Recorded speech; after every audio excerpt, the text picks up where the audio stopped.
So I played handball because my dad was playing handball. I was playing when I was like 8 years old, and I was playing down the block from my house. There was no handball court; it was just a wall. But that was the furthest I could go because I was 8 years old, and I was just hitting the ball by myself.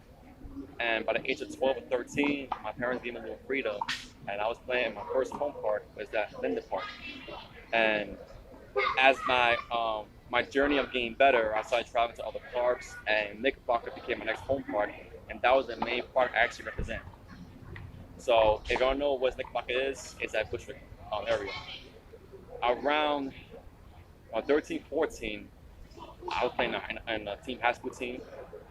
I was playing small ball. I didn't know there was small ball back then. I thought it was just big blue. So it turns out there's more than one handball, former handball.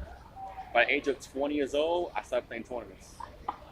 I've been competing since 2016, so that's been like almost 8 years, I believe. So what got me playing more is just I've always wanted to play the best. I didn't care how good you are. I don't care if you're the greatest of all time. I've always wanted to play the best. I didn't realize how good I was until people started telling me about it. And it was like, David, you should start playing tournaments because you got the potential. And I'm gonna tell you a story. Like 2015, I came at this park, literally at this park, and I wasn't good as I am right now. And I played these two guys in doubles, and we're going back and forth. But these guys were a lot more experienced than I was, and they beat me. It was a close game, and I see this old man, never seen me before, and he came up to me. He said, "You got potential." And I said, "Wait a minute, I just lost my game. So how do I have potential?" He was like, "Trust me, you got potential. Your day will come." That was the first time, the last time I seen that guy. But I never forgot about what he said. And I think that someone like that, someone like that who actually was inspired of my performance, it made me believe that one day I could be the best player in the world. And last year in 2022, I won the most prestigious tournament in the handball history. I won King of the Courts. King of the Court is when all the top players around the world and they're playing the best of the best. And I survived against everybody because I never believe in the hypes. I never care about who was better. As long as you believe in yourself, you're gonna feel like you're top of the world. So that's what I felt that moment. And now I am 2022 King of the Court champion. And this year, I'm planning to become a two-time King of the Court champions. After what you saw today, that's what I'm gonna do on July 2nd. That's going to be the next one you have? Huh? That's going to be the next tournament you win, July Yeah, 2nd? there's gonna be four major tournaments back to back. It's gonna be nationals, then King of the Court, then the U.S. Opens, and the Big Blue Ballers.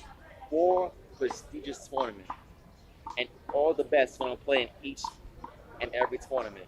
And my goal is to slam every tournament and become the first player to ever do it. Do me a favor, just leave me your phone number on this, so if I need to call you, You got it. all right? But just say it on here. So just say it on here. Number? Yeah, your number. Number is 929 Okay. 253 4420. One more thing, how to spell your name? Just spell your name real slow. My name is David Velez. Everybody know me as the favorite. But spell it out for me. David, David Velez. The favorite, TheFavorite. What do you think about the kids right now? If you had something to say to the kids, what would you tell them? The kids, I would say this is a great sport. Anybody can pick up. It don't matter how old you are. If you guys need any email guidance, I'm here for you guys. I'll teach anybody for free. Recently, I just saw two little girls. I was like shooting a video and they didn't know what the sport was. And I just give the kids two free handballs to show them the sport. And they seem happy about it. But you guys want to give it a shot, you can always come to me.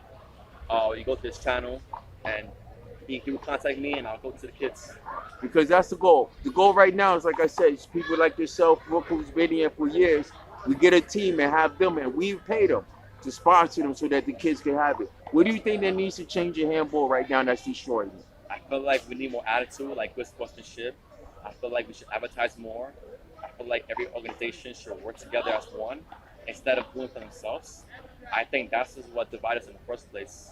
And hopefully one day we all get on the same page and do what we all love, which is handball. all right, and Wallball as well, because Wallball and Handball, it's two different names, but the same sport. But what is the difference so people would know? Because I don't Uh, even know the difference. Well, it's the same name. It's just that that handball was popular in the Europe countries. So we use wallball because it's a different name, but it's the same thing. It's wall, handball, wallball. So maybe because they don't want to get sued. I'm not sure because we're United States. I don't know how that works. And also, it's unique. It's different. So I don't think either one is okay, in my opinion. But in my opinion, I'll go with wallball because it's new, it's fresh, and I don't think most people will complain about that. And it's the future of the sport. But so we are agreeing mainly is the attitude. Maybe when the players afterwards, you think, and the finance. What needs to change in handball to get us where we need to go? Yes, right now it's definitely a lack of funds because like you do need money to get where you're at, 100%. But also you have to really present yourself. You gotta show good image. Like what you see here is like a street sport, but we do our love, but also it's very organized. If we have more structure and have more respect, maybe we'll get these funds that we actually need. So that's my plan now. I'll be trying to do handball big things, but one of my good friends named Gooch, like we're trying to do good things. It's called Handball House, and he's been trying to invest it for like 3 years now, and we're trying to do big things. And our goal was to have a league the first time, because we see tournaments, but we never saw an actual league like the way you see in basketball, Right. baseball, football. There's leagues. Right. The first time we have a league around the world, like how excited can it be? People cheering for the whole countries, the whole states. That'd be amazing. Hopefully one day we have our own stadium or like our own broadcast center, and we just show the world that what handball's about. Like it's a great sport. Like it helps you with your mental, physical, emotional, everything. Like it's all in one. Like you have to focus everything all in one. And I like that because it's like a thinking game. Like it shows that like you have the better shots, better IQs. It has everything. That's why like when I play, like I feel like not only I'm looking at the ball, I feel like I'm looking at the whole world. Because I'm like my eyes very visualized. It's so big. I'm used to it. Only because like the people bring the best out of me.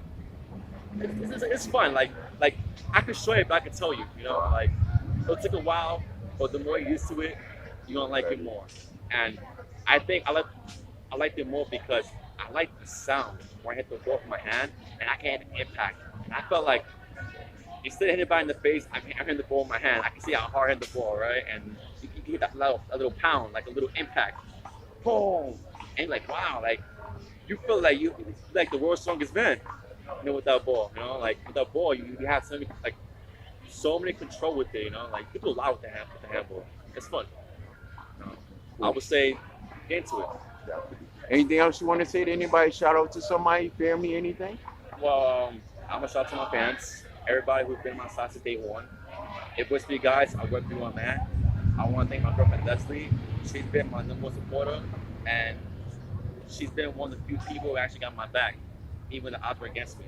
So she's definitely one of my biggest motivation. I want to thank my parents. They'll always be a number one supporter. They always know how much I love handball, even though handball's not a big sport. But the fact that they know I love the sport, they don't really mind what I do. Like as long as I stay out of trouble and I'm doing good things, they don't really care about it. But they know how much I'm really passionate about that. So I love their support. Hopefully one day this will be the future, and I do believe one day it's gonna happen. Like let's say that my prime won't last, but as long as I make it happen for you guys for the future, to me that's my goal right there. And I would say that would be my piece. And I could give back to the community, and people can finally live their life in handball instead of doing something they don't really want to do. Like I know a lot of people we go out here and do like doctors, firemen, and after they do after that and work, they come straight to the courts and they play all day. And why? There's so many reasons why they come to play handball. But I know for a fact they do it because they love it. Like how you love it so much that like you do it for free. That's how you know you love the sport. And that's why one day, when I make the sport really big, like I said, it's gonna be the best thing for everybody because that's our dream, and one day, that's gonna be our reality. So thank you for everybody who tuned in. Thanks a lot. Once again, I'm David Velez, the favorite. Thank you guys. Goodbye.